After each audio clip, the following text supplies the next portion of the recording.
Hello, Booktube. My name is Dinson, and I am here to do the Booktube Newbie Tag because this is my first ever Booktube video. I am very excited. I have 10 questions that I got from the internet that I've also seen other Booktubers do, and I think I'll just go ahead and get started. Number one is, why did you start this channel? So the answer to this is the immediate answer is that I today went and bought some books for Christmas shopping for my family and friends and some for myself. And as I was driving home, I was thinking, oh man, if I had a Booktube channel, I could do a book haul video. And then I thought, why not? Why not just start one? The secondary answer, the more true answer that's long form is just that I have been watching Booktube for a while now and really love it. And I discovered it by reading A Hero of Our Time by Mikhail Lermontov and looking it up online and seeing a video by Steve Donahue, and thought to myself, oh man, who's this guy who knows so much about Mikhail Lermontov? This is crazy. And then I fell down the rabbit hole of this channel and started thinking, who's this guy who knows everything about everything? This is crazy. And then, of course, got into other Booktube channels from there, like Book Chat with Pat, and Jennifer at Insert Literary Pun Here, and Mark Richardson at Richardson Reads, and recently Joshua Crebo, and the whole community, of course. And I thought, well, if I'm watching on this Booktube, I might as well join the conversation sometimes, because I love talking about things I love. So that's why I started this channel. That's question one.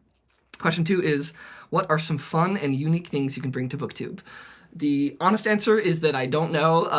I think, kind of like I just said, the thing I love about Booktube is the people on it.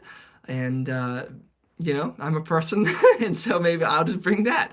I love talking, like I just said, about being passionate about things in general, and I think this is just a really cool, great outlet for something I'm passionate about.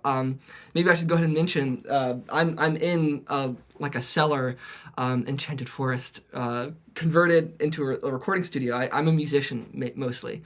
I make music, and that's kind of what I do. But I love reading, and I want to make reading more of a part of my life. And, but just to answer this question, I think maybe I can bring the musician's perspective, because that's kind of what I think about most of the time when I'm not, I guess, reading or doing other things. So we'll see if that actually is a real answer. Maybe that's just a cop-out, but we'll see. Number three is, what are you most excited about for this new channel? Honestly, I'm just excited in general. I think it'll be really fun.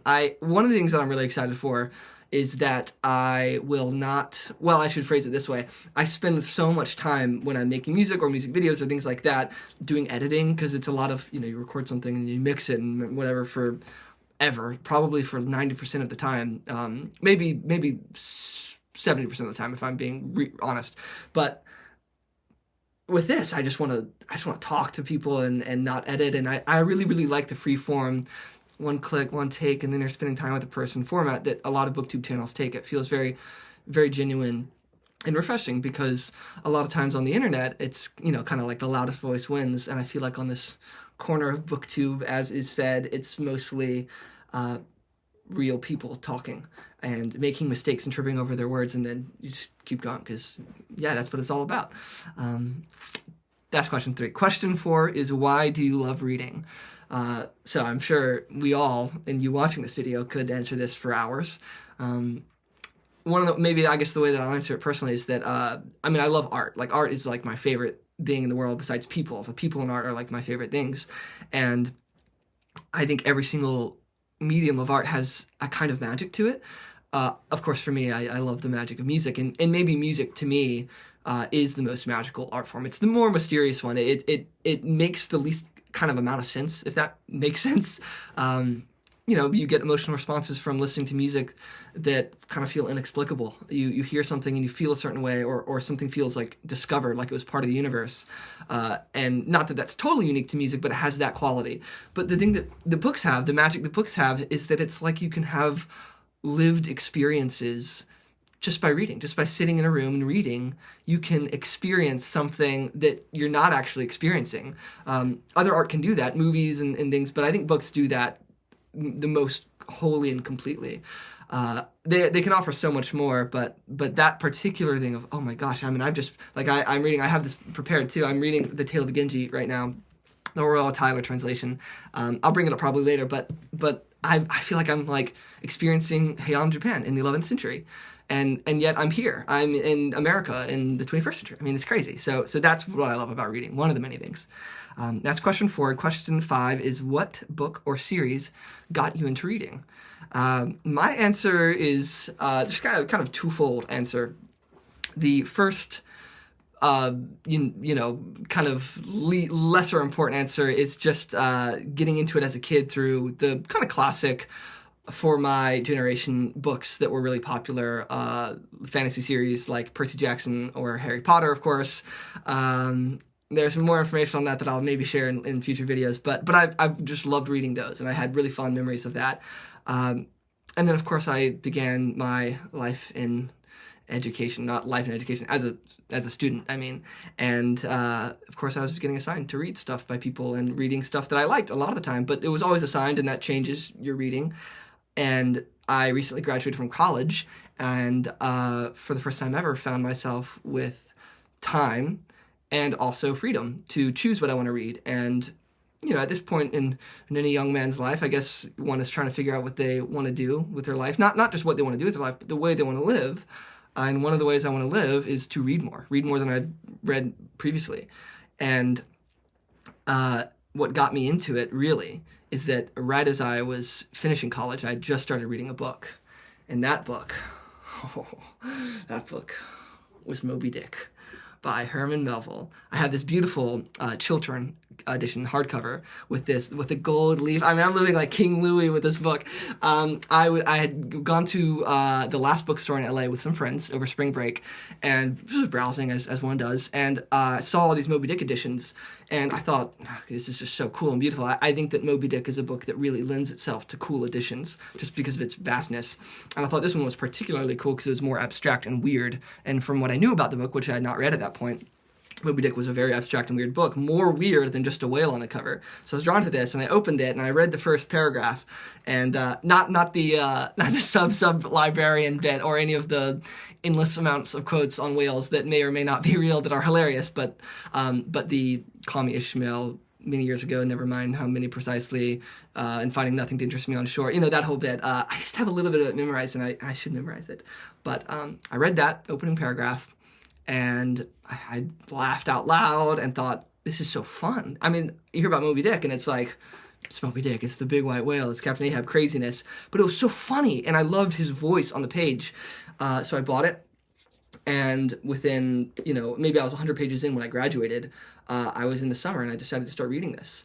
And just had one of the most pleasurable, maybe the most single pleasurable reading experience of my entire life. This is, right now, my favorite book. I mean, it's maybe too early to call. I've only read it once, but I plan on rereading it many, many, many times.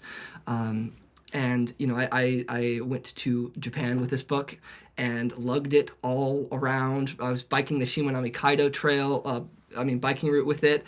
And I was hiking the Kumano Kodo Trail with it. I mean, and this is not even like a paper book. This is one of the, I don't know what material it is, but this has got that glossy kind of plastic thing. Very durable, but really heavy.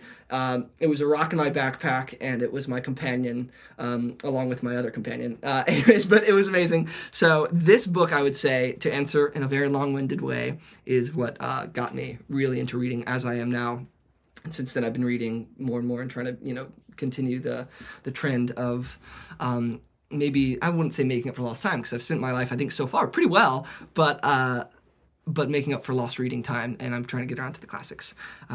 Question 7, that was question 6. Question 7 is, I skipped one. Question 6 now is, what questions would you ask your favorite booktubers?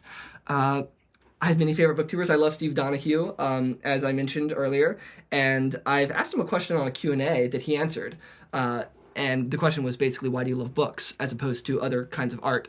And he answered that it had to do with the fact that he was introduced by a very compassionate teacher, which I thought was a really cool and insightful answer. But the question that I would ask that is not answered, I would give it to Joshua Kribo. And my question would be where to start with Seamus Heaney poetry. As our resident poetry expert, I read a Seamus Heaney poem the other day that I loved. And I have read his translation of Beowulf twice, and I love that. I mean, I just love Beowulf. But I have this feeling when I read that poem, I was thinking I have to get to know this person, this author / poet. And so if there's a volume or an edition or some collected work thing that exists of his poetry, and you have a recommendation, Mr. Joshua Creepa, let me know if you see this. Question 7 now is, what challenges do you think starting a Booktube channel will be the hardest to overcome? And the honest answer is that I don't anticipate any challenges at all, just because this isn't the kind of thing in my life that I am going to be stressing over. This is just a truly, purely fun thing for me. I normally, and for those who know me personally will know this about me, I'm normally really, really careful and protective about like what I make and put out in the world, but I don't really see this as that. I don't see this as a product or I don't really see this as a work of art that's going to go out there. I just see this as a conversation. And that's a community, of course. So I don't think I'm going to be experiencing challenges besides maybe just the basic challenge for me is that I'm not a very fast reader. I'm pretty slow. I think partially, well, I mean, not partially, maybe mostly, just as a result of the fact that I'm a young person who's born and raised in this generation, in the internet age, and I've had a lot of things in my life that give me virtually instant gratification, and that makes it harder to stay focused on one thing. And that's something I'm trying to get better at, and I have gotten better at it for sure over time. But the kinds of things that I do, well, for instance, music. I'm going to keep talking about music, I guess, all the time, but I come down here and I work on music for hours at a time and in just a flow state, and that's fine for me. But music is an all-over-the-place experience. I mean, I'm playing something on the piano and I'm listening and I think, oh, this drum part could be better, and I jump to that, and mixing, it's just a juggling act, and you're going between things all the time. Reading is a concentrated focus, sustained over time. And I can do that for sure, but it takes me a bit to get into it. And I want to get better at that. So that's a challenge, I guess, that I guess it's not a Booktuber-related challenge, but it's a challenge for me in reading. So yeah, we'll see how I improve on that. Number 8 is, that was question 7 that I just answered. And question 8 is, when did you start reading? So I don't actually have a memory of this, of remembering learning to read or remembering to like the alphabet or anything like that. It's kind of like Scout Finch from To Kill a Mockingbird. I think she said in the book, I don't remember exactly when the words on my father's newspaper became words. I always knew what they were, or something along those lines. So I don't really know. I think I've mostly just either forgotten when I learned or just kind of knew at a younger age. I have a great memory, though, of pretending to read, where my aunt was reading me a children's book, and I was on her lap, and I had this book read to me many times already before, and she was reading it to me and said, "Oh, can you read this part?" And I just started reciting it as I remembered in my own head. And she just kept turning the pages, and I just kept reciting it. And I guess she was syncing it up, and she was like, "Oh my God, you're doing so well." But that was a lie. So yeah, the truth finally has come out. I don't know if I've ever said that before, but that was my earliest memory of reading. Question 9 is, where do you read? And I these days primarily read in 2 places. I read in my bed, which I don't do a whole bunch of. I don't find that I have a situation in bed with like enough pillows to get just totally comfortable. But of course, it's great to read before bed, and it's so much better than looking at a screen or anything like that. And the second place I read is in a big old leather couch with blankets, and that's a really, really great, cozy place, especially when there's weather. I love there being rain and reading, of course. And the final question for me is, what kinds of books do you like to read? And I've somewhat already answered this, I think, in this early Booktube thing, and like I mentioned before, reading The Tale of Genji. This book is phenomenal, and I love this translation. Of course, what would I know? I haven't read the other translations, but it is very long, for one thing. But I like that about it. I like that this is the kind of book that is not meant to sweep you along, but it's a book that when you give it your own time and you're with it, it gives it so much back to you. And I feel like this book particularly lends itself to spending large amounts of time reading it. Reading it in a 30-minute stretch for me isn't really enough. I don't feel like I'm getting out of it what this should be. Perhaps that's partially informed by the fact that when this was written in 11th century Heian, Japan, for those, I haven't said anything about this book, but yes, this is an epic, maybe first novel story about a prince. Well, he's actually not a prince. He's the Shining Prince, but he's the son of an emperor who's very, very beautiful, who has all these romantic adventures, and it spirals and goes on from there. in 11th century Heian Japan, this was written for an audience who probably would have had a lot of time to sit with it and read it. So that's, to answer this question, that's one of the kinds of books that I like to read. Of course, these days, I'm mostly deciding what I want to read just by instinct. I have read recently, like I said, I think I read Moby Dick, and then I read Typee by Herman Melville soon after that. And then I think Metamorphoses by Ovid at Steve Donahue's recommendation. Well, not necessarily a recommendation, but that was his favorite book of all time. It is his favorite book. And of course, if there is someone out there who reads all the time and they have a favorite book, you want to read that book. So I read that. Anyway, so I've just kind of been following my instinct on where to go. So I mostly just like books that, I don't even know. I don't know if I have an honest answer because I don't like a particular genre. I guess I do like classics. That's probably true of me. But yeah, books that I feel have some sort of core of humanity in them, which most of the great books do. I could answer this question probably better if I pondered for a long amount of time and then made a video on it, but that's what I'll say for now. It's just I like reading where my instinct takes me. So yeah, that's my Booktube Newbie Tag. I'm really excited to be on Booktube and to hopefully share a company with y'all and chat further about books. So hope you have a wonderful holiday season, and yeah, thank you so much for watching, and hopefully we'll see each other soon. Oh yeah, and I'll make a book haul video, and that will come out probably right after this. So, and then after that, we'll see where it goes. Yeah. Thank you very much, Booktube. Bye-bye.